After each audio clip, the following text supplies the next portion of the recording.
I'm back from Narnia. Hello, my dudes. How's it going? I would first like to apologize for my rather skimpy, quite daring and whorish outfit today. It's literally 1,000,000,000,000 degrees here in Rio, and I'm not about to die from overheating, so we're gonna have to deal with this. But you know, I don't have enough boobs to make this inappropriate, so I'm pretty sure I won't get demonetized. But anyways, I bring you this footage halfway across the world in the wild, wild south that is Brazil. My parents and I, we decided to take a 3-week vacation to come and visit family and just have some fun before the school season starts. My parents and I are all originally from here. I was actually also born here, but we moved to Canada when I was 1 year old, and it's been a ride and a roller coaster ever since. I've been having lots of fun.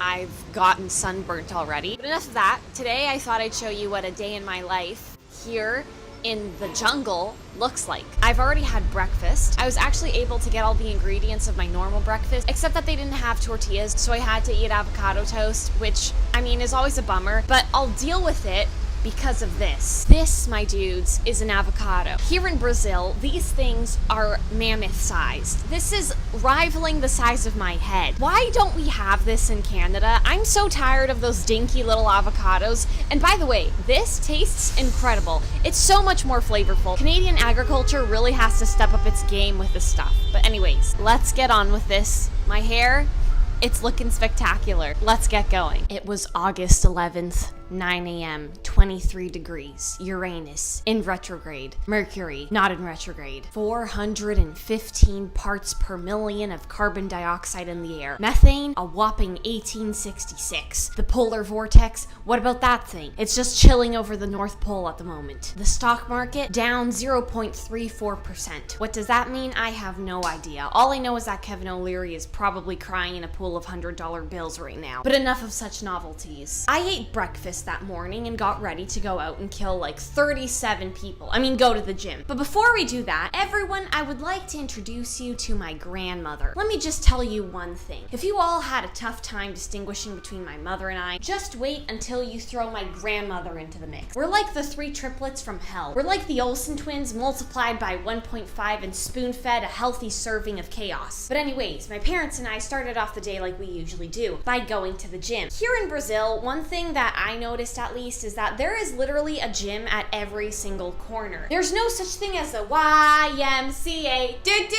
So we went to this one ran by one of my dad's buddies and we did our thing. There wasn't much special going on here. It's just the gym. It hurts. I hate it. But it's medicine I have to swallow if I want to survive eating 1 million cookies in one sitting. I did my usual routine. I was going to leave there shredded. My dad, he did whatever the heck this is. And my mother, she had a blast on the stationary bike. Well, as much of a blast as one can possibly have. Once that was over and done with, I took a wet shower, which honestly made me look like a wet dog, and my parents and I, we set out and searched for some place to eat lunch. Did we get lost? Yes, but we won't talk about it. I blame it on Siri. I swear, whenever we travel outside of Canada, it's like she's constantly drunk. Siri, put down the moonshine. Oh wait, no, that's Adderall. Darn it, no, Siri. But regardless, it was lunchtime, the awkwardest meal of the day. Now, I'm not gonna lie, we've been in Brazil for 3 days so far, and every single day, we've eaten nothing but the best tasting trash Rio de Janeiro has to offer. Latin American food truly is completely different than American cuisine, but it still is extremely good. Better, dare I say. For lunch that day, we each had a huge bowl of, okay, excuse my pronunciation right here, pão de queijo. It's essentially cheese bread, but not that typical American stuff. It's so much better. I'm sorry, but that bread pales in comparison. I've had an addiction to this stuff my entire life. Actually, I was born addicted. My mother and I try to replicate this at home, but it's never the same as the one that's sold here. After that, I forgot to film it, but we also had brigadeiro. I'll insert some stock footage here. I know, it looks like poop, but it is still better than any chocolate you'll ever eat. Simply put, it's made by mixing condensed milk with cocoa powder. And it's literally crack. I mean, I wouldn't really know what that tastes like. No, I don't know what crack is. I know of a crack in the wall.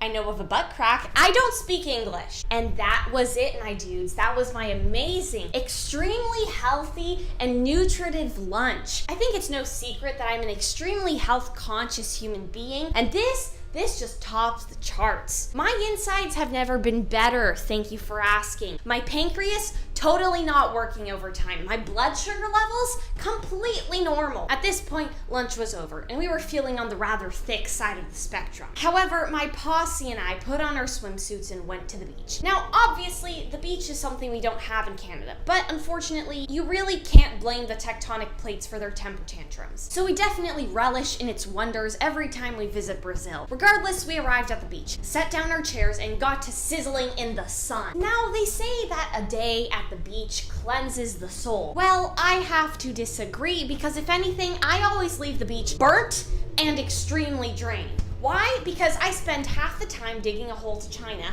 a quarter of the time having fallen asleep in the sun, a third of the time diving for seashells, and the rest of the time practicing gymnastics. I have so much untapped potential when it comes to gymnastics, I swear to you. I'm of the belief that as long as you end with your arms up and a huge smile on your face, you can do whatever exorcist type contortion you want, and you will still do it correctly. Oh.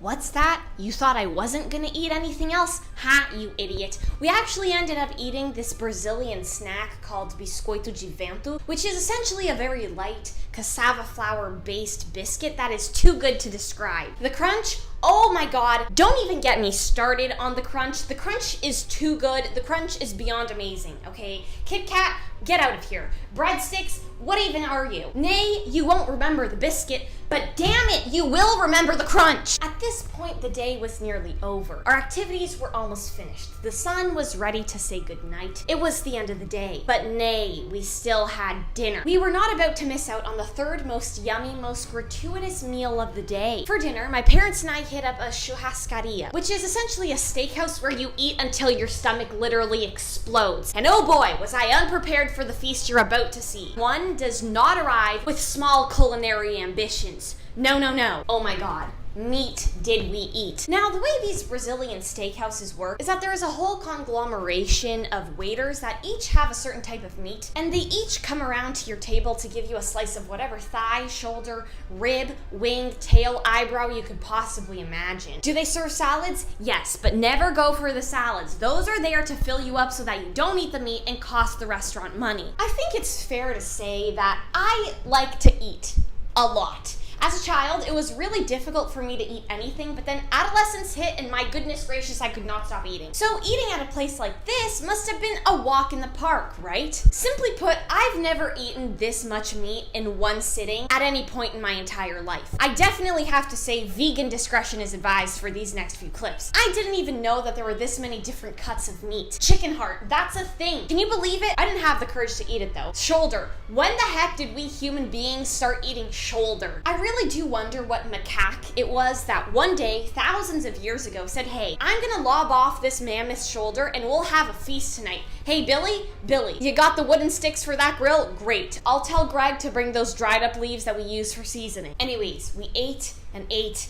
and ate. We were the visual representations of gluttony. Manuel, the waiter, brought around this filet steak. He really wanted to be in the video, so if he's watching this right now, how's it going, my dude? Eventually, though, it got to a point where my mother and I got extremely full. The room was spinning. Mother Goose thought she could fool her stomach and fit more food by stretching, which, I mean, infallible logic, but it doesn't work that way. My father, though, he was just getting started. While we were just sitting there, literally seconds away from dying by stomach explosion, he was still eating. How beats me? My stomach was literally hanging on for dear life and screaming at me to never do this again. There wasn't even room for dessert. Right, Joanna? Right? Wrong. Of course there's room for dessert. There's always room for dessert. What kind of rule is that? We finished our feast with this cute little chocolate cake that was pretty much swimming in chocolate sauce. And let me tell you, it was amazing. For context, I filmed the entire process of my family and I eating this cake. From the moment it was thrust in our faces to the moment that the final bite was swallowed by yours truly. And the entire clip was 45 seconds. Is there some world record that we have or something? Because I'm pretty sure we did something there. We ate that thing so fast, I don't even remember it happening. Did I black out? Did it once exist? Did I see a ghost? Was it dust in the wind? Dust in the wind. Everything is just in the wind. Anyways, then we went home and sat in traffic for what felt like forever. We passed by these two bikers that appeared to be having a full-blown conversation mid-motorcycling, which I thought was kind of adorable but highly dangerous. What were they talking about? Were they debating what they would have for dinner? The world may never know. But anyways, we then arrived at my grandma's house and crashed for the night. It is now the next day at 12 p.m. and I have yet to eat something because I am still full from the feast I had last night. But yeah, my dudes, that's it. I hope you enjoyed this video. I'm not entirely sure if I'll be able to post a video next week because I kind of want to enjoy my stay here and take a bit of a break before, you know, the madness that is university commences. So I'll see if I'll be able to post something. Don't expect something too spectacular if I do manage to post it though. That's it for me today, dudes. I love you so much. Stay funky, stay spunky, stay spicy, and I'll see you in the next one. Toodles!